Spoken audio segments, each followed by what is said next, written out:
Begitu juga cerita yang terkenal berkenaan pembuka kota Konstantinopel, iaitu Muhammad bin Fatih atau Mahmud II.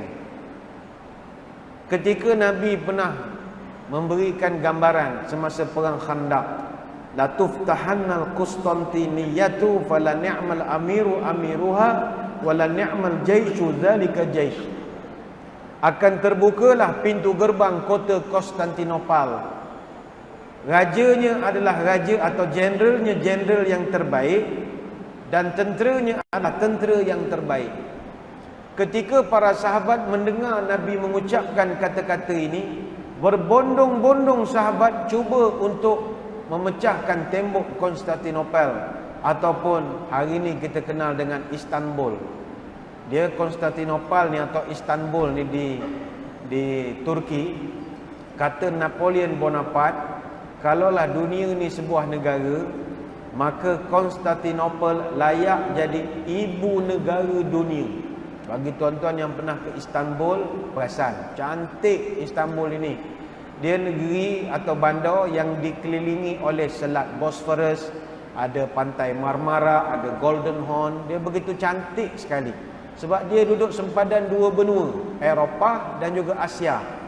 Jadi Nabi pernah sebut akan terbuka kota dia sebab dia duduk bawah jajahan Rom.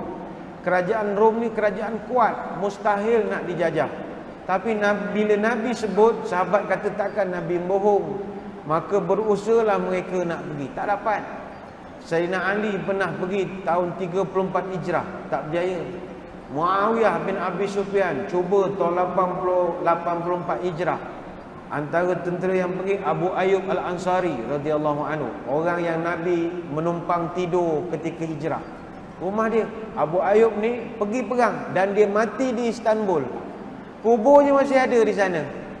Itu yang bila Sultan Muhammad Al-Fatih dia dapat masuk kota Konstantinopel, dia pada malam itu dia bermimpi Abu Ayyub Al-Ansari beritahu kuburnya di mana. Sampai sekarang dia jaga kubur tu elok-elok, Abu Ayyub Al-Ansari. Tahun 91 Hijrah, geng-geng kerajaan Umayyah pula pergi serang, tak menang. Sulaiman bin Abdul Malik pergi serang, tak dapat. Disambung pula zaman Harun Ar-Rasyid tahun 165 Hijrah, tak dapat juga. Disambung oleh Sultan Bayazid, Sultan Osmaniyah yang keempat, tak menang. Sambung oleh Sultan Murad pun tak dapat juga. Akhirnya pada tarikh 29 Mei tahun 1453 barulah kota Konstantinopel berjaya ditawan oleh Sultan Muhammad Al-Fatih. Masa tu Muhammad Al-Fatih umurnya baru 21 tahun. Berlawan dengan Maharaja Konstantin ke-11 nama Palai Ologos, 30 tahun lebih tua daripada dia. Orang buat kajian sampai sekarang. Pusat-pusat latihan strategi ketenteraan semua kaji macam mana dia boleh jajah ataupun takluk Konstantinopel. Padahal Konstantinopel ni mustahil. Dia ada 7 bukit semula jadi. Maknanya musuh kalau nak bawa senjata-senjata besar tak lepas. Bolehlah bawa pedang, keris, napang, pistol, tu sajalah. Nak bawa meriam tak lepas sebab dia banyak bukit. Penat nak manjat tak boleh. Dan 2/3 daripada sempadan bandarnya menghadap Laut Marmara dengan Selat Bosphorus. Bila awak menghadap laut, memang pertahanan strategik. Musuh datang, lestik je, tak dapat dia sampai tempat kita. Untung bila menghadap laut. Dan dalam laut dia ada rantai untuk menghalang musuh masuk ke dalam Golden Horn. Satu rantainya, satu mata saja besar rostrum ni. Ada simpan di Museum Topkapi, besar. Bila ada kapal musuh masuk, dia akan tegangkan rantai, pecah kapal itu. Bantai di rantai. Dulu kerajaan Ukraine pernah serang, pecah kapal. Dia ada benteng tembok luar 25 kaki, tebal 10 meter. Tembok belah dalam 40 kaki, tebal 15 meter. Tembok ujung sekali parit 10 meter. Memang on paper tak boleh serang. Tapi macam mana Muhammad Al-Fatih boleh buat? Ada orang kata dia pakai strategi ketenteraan hebat. Dia kepung 53 hari. Kemudian barulah diserang. Sebab itu teknik kepungan, teknik yang sangat bagus. Lepas itu kalau kita kepung, kita sekat dia punya beras apa semua, matilah penduduk tu. Lepas itu kita kena hati-hati duduk di Malaysia. Kalau musuh negara luar nak serang kita, dia tak payah serang, dia kepung saja. Kalau kita di Malaysia ni musuh kepung, tak payah sekat beras, sekat wifi je. Saya ingat mati orang Malaysia ni, menggelupur mati dia. Dia sehari tak tengok IG, sehari tak tengok Facebook kan, menggelupur dia.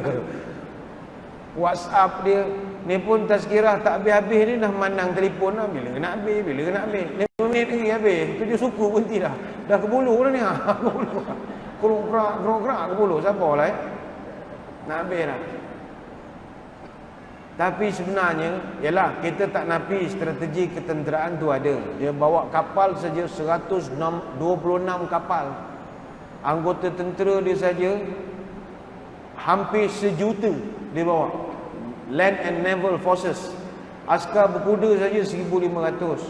Meriam dia saja 70 buah meriam. 14 meriam besar, 56 small caliber. Walaupun tadi saya sebut macam mana dia bawa meriam, kan ada bukit. Dia punyalah terror, kapal naik bukit, pikul pakai orang. Itu yang kan sebab Nabi dah sebut, generalnya general terbaik. Mana orang terfikir kapal naik bukit? Dia ya. Sebab dia bawa 1 juta tentera, pikul ramai-ramai.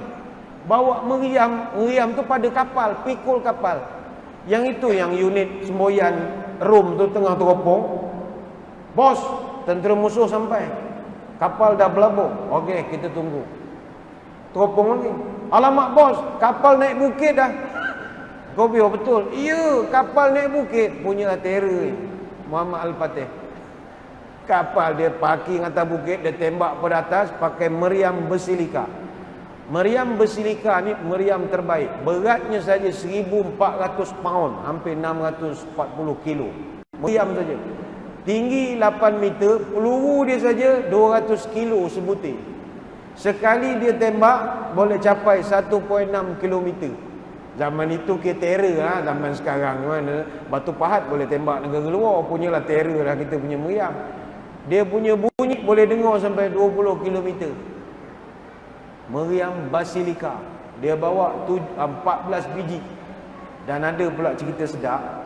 Ni sejarah ya. Katanya meriam tu dibuat di Melaka. Wah, terror betul orang Melaka.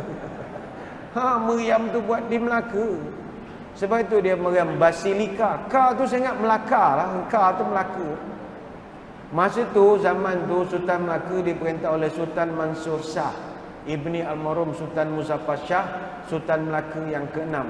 Tu sebab selepas the conquest of Constantinople 1453, Sultan Muhammad Al-Fatih dihantar delegasi kerajaan Osmaniyah ke Melaka. Ni dalam sejarah untuk mengiktiraf Kesultanan Melaka sebagai Empire Nusantara, dan dia jadi wakil kerajaan Osmaniyah di Nusantara, Sultan Melaka ketika itu, dan diberi gelaran Mansur Pasha. Ada namanya, itu sejarah. Jadi orang kaji macam mana Sultan Mansur boleh dapat jadi wakil Sultan Turki ni pula. Katanya meriam tu dibuat di Melaka. Ni ceritanya lah, itu cerita, saya tak tahu betul tidak. Nanti saya kaji lagi lah ya. Ada orang kata Johor tak ada kena-mengena ke dengan kerajaan Turki Ustaz? Yang dulu saya tak tahu. Yang zaman Melaka, yang kemudian tu ada. Kadang bukan saya tak nak kaji, benda tu banyak. Tuan-tuan agak saya ada masa untuk sakit kepala? Tak ada masa lah nak kaji. Banyak nak benda nak kaji, pening juga.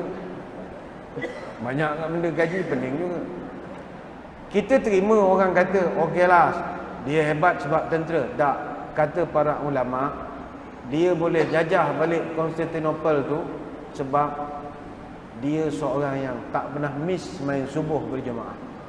Bahkan dia tiap-tiap pagi dia akan pastikan tenteranya yang terlibat dalam operasi yang tak tinggal sembahyang fardu dan tak tinggal sembahyang tahajud.